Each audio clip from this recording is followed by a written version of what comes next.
بسم اللہ الرحمن الرحیم۔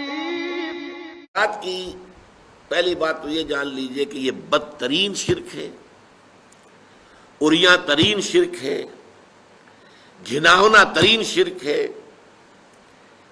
اور اس پر اللہ تعالیٰ کا غضب بہت بھڑکتا ہے۔ اس کی دو قسمیں دنیا میں رائج ہوئی ہیں، اور بدقسمتی دیکھیے کہ اس کی بدترین شکل وہ ہے جو انبیاء اور رسولوں کی امتوں میں پیدا ہوئی۔ حضرت ابراہیم علیہ السلام کے پیروکار کہلاتے تھے یہ، جو عرب میں آباد تھے، قریش، ملت ابراہیم پر ہم نے۔ انہوں نے عقیدہ ایجاد کیا کہ فرشتے خدا کی بیٹیاں ہیں، اللہ کی ذات پہ شریک کر دیا۔ اولاد تو در حقیقت کسی کی ہستی کا تسلسل ہوتا ہے، اولاد اور والد ان کے درمیان ایک ہی نوع ہوگی۔ انسان کا بیٹا انسان ہے، حیوان کا بیٹا حیوان ہے، گھوڑے کا بیٹا گھوڑا ہے، لہذا خدا کا بیٹا خدا ہے، خدا کی بیٹی خدا ہے۔ اس قدر قریب لے آنا مخلوق میں سے کسی کو اللہ کے ساتھ، باقی چیزوں میں کوئی ٹھوکریں کھائی ہیں علمی اعتبار سے، تعویل کے اعتبار سے، یہاں تو یوں سمجھیے کہ عریاں گھناؤنا ترین شرک ہے۔ یہ شرک یہود میں بھی پیدا ہوا، ان کے ایک حصے میں، بحیثیت مجموعی یہودی اس کا شکار نہیں ہوئے، اور اس کو ماننا پڑتا ہے کہ یہودی شرک فی العقیدہ جہاں تک تعلق ہے اس سے اکثر و بیشتر بحیثیت مجموعی بچے رہے ہیں، توحید فی العقیدہ پر قائم رہے، اور آج تک بھی ہے، اس میں کوئی شک نہیں۔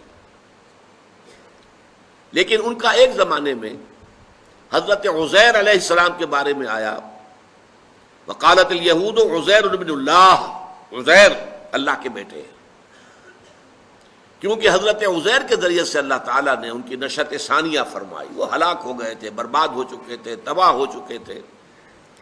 نبوکدنضر نے ان کا شہر جو ہے اجاڑ دیا تھا، اینٹ سے اینٹ بجا دی تھی، ان کا ہیکل سلیمانی گرا دیا تھا، بالکل ہموار کر دیا زمین کے ساتھ، اور وہ 6 لاکھ کو قتل کر کے 6 لاکھ کو قیدی بنا کر لے گیا بیبیلونیا، عراق میں۔ اس قدر پستی کے بعد پھر حضرت عزیر علیہ السلام ذریعہ بنے ان کی دعوت توبہ، لوگوں توبہ کرو، رجوع کرو اللہ کی جناب میں، اپنے گناہوں سے توبہ کرو، اپنی خطاؤں پر استغفار کرو، چیخو چلاؤ گڑ گڑاؤ اللہ کی جناب۔ یہ جو ان کی توبہ کی پکار تھی، اس سے ان کے اندر ایک اصلاح کا عمل پیدا ہوا، پھر دنیا میں انہیں ایک سربلندی حاصل ہوئی۔ تو حضرت عزیر جو ہے وہ یوں سمجھیے کہ ان کے مجموعی طور پر ہلاک اور ختم ہو جانے کے بعد اثر نو ایک حیات تازہ جو انہیں ملی دنیا میں، ان کی تاریخ میں، تو وہ حضرت عزیر کے ذریعے سے۔ لہذا ان کی محبت، ان کی عقیدت، ان کا مقام اور مرتبہ جو ان کی نگاہ میں ہونا چاہیے تھا، اس کا نتیجہ یہ نکلا کہ انہوں نے اللہ کا بیٹا قرار دے دیا، ابن کے لفظ سے۔ البتہ اس کی وضاحت میں کر دوں گا کہ ابن اور ولد میں فرق ہے، لیکن یہ معاملہ جو ہے جو پہنچا ہے اپنے کلائمیکس کو، نقطۂ عروج کو، وہ عیسائیوں کے ہاں۔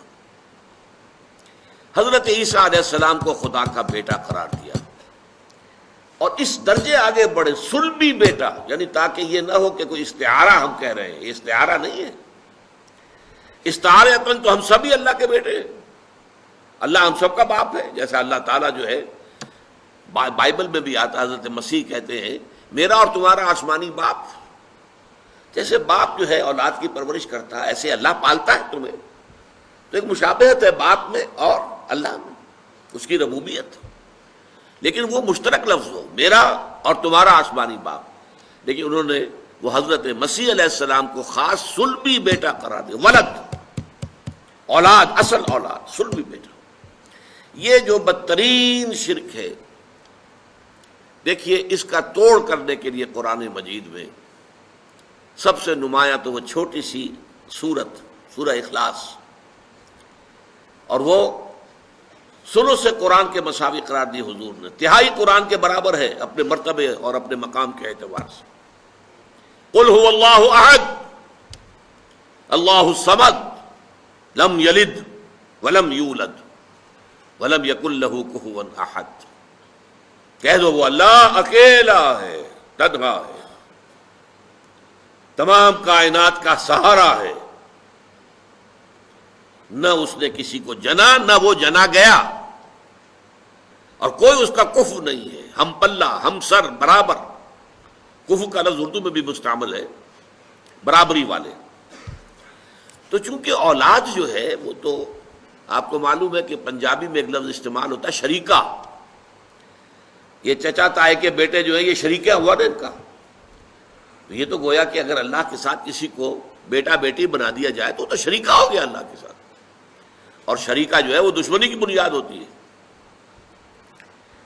اسی طریقے سے بڑی پیاری آیت ہے سورہ بنی اسرائیل کی آخری، قل الحمد للہ الذی لم یتخذ ولدا ولم یکن لہ شریک فی الملک ولم یکن لہ ولی من الذل وکبرہ تکبیرا. کہہ دو کل تعریف، کل ثنا، کل حمد اس اللہ کے لیے ہے جس نے کسی کو اپنا بیٹا نہیں بنایا اور نہ ہی اس کا کوئی شریک ہے بادشاہت میں، نہ ہی اس کا کوئی دوست ہے کسی کمزوری کی وجہ سے. اور تکبیر کرو اس کی جیسا کہ اس کی تکبیر کا حق ہے. اسی طرح سورہ کہف کے شروع میں فرمایا جس پر جو غضب آیا ہے، وَيُنذِرَ الَّذِينَ قَالُوا اتَّخَذَ اللَّهُ وَلَدًا مَا لَهُم بِهِ مِنْ عِلْمٍ وَلَا لِآبَائِهِمْ كَبُرَتْ كَلِمَةً تَخْرُجُ مِنْ أَفْوَاهِهِمْ إِنْ يَقُولُونَ إِلَّا كَذِبًا. یہ قرآن ہم نے محمد پر اس لیے نازل کیا کہ وہ خبردار کر دیں ان لوگوں کو جنہوں نے یہ کہا ہے کہ اللہ نے کسی کو اپنا بیٹا بنایا.